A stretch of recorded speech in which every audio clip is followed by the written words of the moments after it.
in qofkii iibsada gurigani uu heli karo xaas si wanaagsan loo diyaariyay oo wax ka baratay arrimaha qoyska.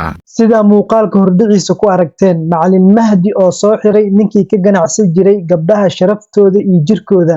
ninkan baraha bulshada wuxuu ku soo gudbi jiray qof kastoo guri gato waxaan sii doonaa naag bilaash ah oo gabadha iyo guriga waxa qaalisan guryaha ayuu gadaa gabdhaha jirkoodana ayuu guryahaas ku gadi jiray. ugu dambeyn booliska Soomaaliya ayaa ninkan gacanta ku soo dhigay saacadan aan kula hadlayna xabsiga ayuu liinta ku cabayaa.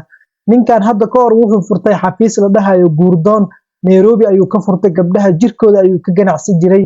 maantana wuxuu furtay xafiis kale oo ku yaala Muqdisho asagoo dhahayo qof kastoo guri gato waxa hayaa gabdha aan u soo tababaray diinta soo baray qof kastoo guri gatana hal gabar ku dari doonaa oo bilaash ah. gabdho badan ayuu saf soo gelinayaa gabdhihiina waxay dhahayaan anaga waxa diyaar u nahnay ninkii gurigan gatay inaan guursado. waa dhaqan dabcan Soomaalidu ku cusub.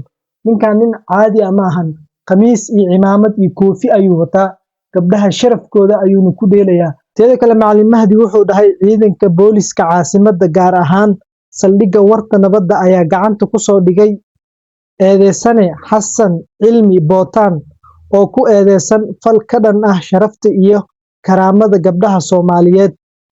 eedeysanaha ayaa laga soo qabtay xarun lagu magacaabo dugsiga Raaliyo halkaas oo dhawaan ku baahiyay muuqaal uu ku sheegayo in gabar lagu heli karo si bilaash ah markii guri la iibsado. falkaas anshaxumada ah ee uu ku kacay eedeysanaha ayaa si cad uga hor imaanayo qiyamka bulshada iyo sharafta haweenka Soomaaliyeed. eedeysanaha ayaa hadda ku jira gacanta booliska waxaana ku socda baaritaan hordhac ah. marka baaritaankan soo dhamaado waxaa loo gudbin doonaa maxkamadda awood u leh dacwadiisa.